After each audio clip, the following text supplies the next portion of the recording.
ti je ministër? Absolutisht që jo. Për kush të pyet ty? Atëherë do të detyrohet të fik telefonin, por nuk është fare as në ambicien time, edhe as në hesapet e... Jo, të pyeta si një njeri që e tha dhe vetë që e ke mbështetur Partinë Socialiste. Mund po të lexoj emrin e Edi Rama, çfarë do bësh? Do thuash jo? Do shpresoj që më ka ngadarruar me një tjetër. Mund të jenë 2-3 vazhdo shpreso ti, po kur të kesh emrin aty pastaj. Jo, sinqerisht, nuk kam ambicje fare të tilla unë politike para. Sinqerisht e them edhe unë Ardit që po të lexoj emrin kryeministri, nuk ke shanse të japësh ndonjë. Dgjoj, ka qenë një batutë kur Rama filloi të zbulonte këto emrat e rinj të në qeveri, pra që i surprizonte të gjithë dhe njerëzit hynin kërkonin. Se kemi edhe rastin e fundit për shkakun ku lexoj emrin e Petrit Malajt, ministër financash, edhe gjithë menduam se ishte Petrit Malaj aktori, se nuk arrinim dot ta perceptonim se mund të kishte një Petrit Malaj tjetër, aq më tepër i panjohur për publikun. Por batuta ishte që duhet mbaj telefoni hap, sepse nuk i dihet asnjëherë. Ti Ardit, ti do ta mbash telefonin hapur? Dgjoj, në rrethanat që jemi, së pari duhet mbaj telefonin hapur sepse kemi ngelur shumë pak që s'kemi punë me spakun. Kështu që kemi ngelur i grusht njerëzit, por jo, absolutisht që jo, kjo është një shaka, unë e kuptoj. Unë nuk e kam mbështetur Partinë Socialiste më tepër se sa kam kritikuar Partinë Demokratike për arsyet që i kam thënë publikisht. Jo, më ngasome me këtë, fjala vjen kandidati Partisë Socialiste në Berat, Zylfo, të kujtohet besoj. Po. Ka qenë, po themi, jo gazetar, Zylaj, po më fal. Ka qenë jo gazetar, po një teknicien, do të thënë që ka mbështetur Partinë Socialiste. Nuk ishte ndonjë habije madhe që ai ishte kandidat për deputet në Berat. Jo, nuk do jetë habije as kur të jetë kandidat për kryetar bashkie në Berat mbas 3-4 muajsh, por zbulove këtë. Po, realisht nga persona që njohin Berat më kanë thënë që Julian Zylaj vijon punën me takime në terren edhe çfarë ato procedurat që bën Partia Socialiste dhe është lëndë në kuptohet që do kandidoj për Bashkinë e Beratit. Tani më hape një folder tjetër, tani për zgjedhje do kthejmë prapë te qeveria unë. Për Berat, ti mendon Julian Zyla është kandidat për PS-n. Po për në Tepelen?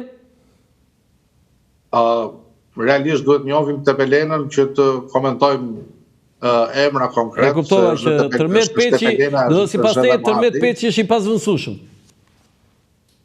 Unë besoj që elektorati socialist i Tepelenës është i pasvendësueshëm, kështu që është apo s'është Tërmet Peçi, unë besoj se edhe ai tjetri që do kandidoj atje do fitoj po prapë me 90% si Tërmet Peçi. Por kemi pastaj dhe Tiranën, këto tre bashki kemi apo katër? Shmati. Po në Mat? Nuk jam ndjeni të Matit. Di që në Mat janë bërë eksperimentet më parshme, një herë është zgjedhur një grua, një herë është zgjedhur... Tani, vjem të ajo pyetja më e rëndësishme, te Tirana, Ardit? Ka një variant që këtyre 3 bashkive t'i bashkohet edhe Tirana, në rast se mazhorata socialiste bindet pra ta shkarkojë Beliaj, nëse ai nuk ka mbaruar procesin gjyqësor, dhe ka dhe një variant tjetër që gjithashtu edhe Rogozhina, pra të bëhen 5 bashki, sepse edhe kryetari i bashkisë Rogozhinës ka një dënim nga gjykata. Okej, ne Rogozhin po të flasim për Tiranën. Do të thonë, përket zgjedhjeve në Tiranë, unë mendoj që Rama do përpiqet të zgjedh një figurë popullore jashtë Partisë Socialiste, për arsyen e vetme sepse figurat, ato që njohim ne si figurat forta brenda Partisë Socialiste, kanë mbi vete një mal me akuza nga opozita, pra janë gjatë figurat të dëmtuara dhe të sulmuara gjatë 11 majt edhe pas 11 majt.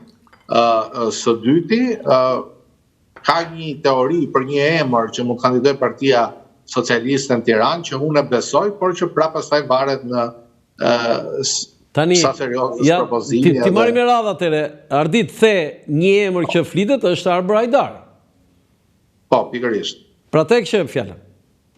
Po, pikërisht, për Arbërin. Sa janë mundësit që tjetë Arbër Hajdari? Nëse Hajdari do donte të kandidonte, mundësit që Rama ta pranoja 100%, sepse Rama është ai që është shprehur publikisht se nëse ndonjëherë në jetën e tij do ishte kryeministër, do donte të kishte drejtor Arbër Hajdari. Kështu që kjo është deklaratë publike e Ramës. Pastaj se çfarë mendon Arbëri dhe nëse është negociata për këtë çështje, unë nuk e di. Sfida është e vështirë dhe për Arbërin, se nuk vjen nga administrata publike apo nga Partia Socialiste, por zbesoj se është e pamundur as të zgjidhet si kandidat, as të fitoj. Ndërsa për emrat të tjerë brenda PS-s kemi Blendi Gonxhen, kemi Belinda Ballukun, kemi mund të ketë dhe të tjerë, Dëgjoj, çështja e kandidimit për Bashkinë e Tiranës, aq më tepër në rrethanat e Partisë Socialiste, që ka një rezultat në Tiranë të 11 majit dhe e ka të sigurt fitoren me këtë diferencë që ka me opozitën, kthehet gjithmonë në një sfidë atje brenda emrave të PS-s, por ki parasysh që Bashkia e Tiranës gjithmonë i besohet si traditë personit të dytë më të fuqishëm politik brenda partisë,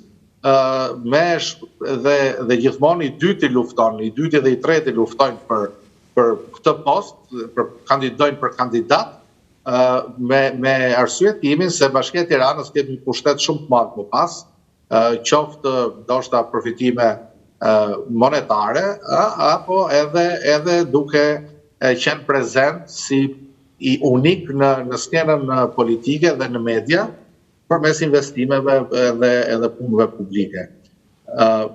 Pastaj varet se sa Rama do t'ja besoj të dytit Bashkinë e Tiranës me qëllimi që ta fuqizojë deri në atë mas sa që ta shoh si pasardhës. Unë s'besoj se Rama po kërkon pasardhës dhe do pasardhës paracaktuar, sepse ja u thash në fillim që Rama ka synim jo vetëm të fuzë vendin BE, po ta udhëheq Shqipërinë brenda BE-s, kështu që Rama beson se do rigjatë si kryeministër dhe për këtë arsye nuk ka nevojë për një pasardhës që ta fuqizoj përmes Bashkisë Tiranës. Tani, Rama ka thënë që unë e vrava babajnë tim politik Fatos Nanon, po me Erion Velin sipas teje do të thonë i bie që ati i mbyll karriera, Edi Rama ka vrarë dhe djalin, ka vrarë dhe babajnë dhe djalin?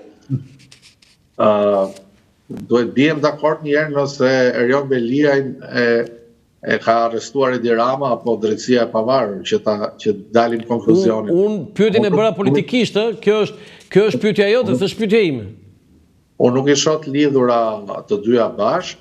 Unë di që Rama kur vrau baban ju desh 8 vjet që pu pajtonte me baban politik, ndërsa kur vrau djalin, siç thatë ju, djalin e mori mbrojtje që ditën e parë, ai sa e çoi Partinë Socialiste në konflikt me ndërkombëtarët edhe me SPAK-un edhe që mbrojti ditën e parë Ardit, po atë që bëri pak më vonë, sidomos me deputetin e Rogozhinës, ishte Xhafaj.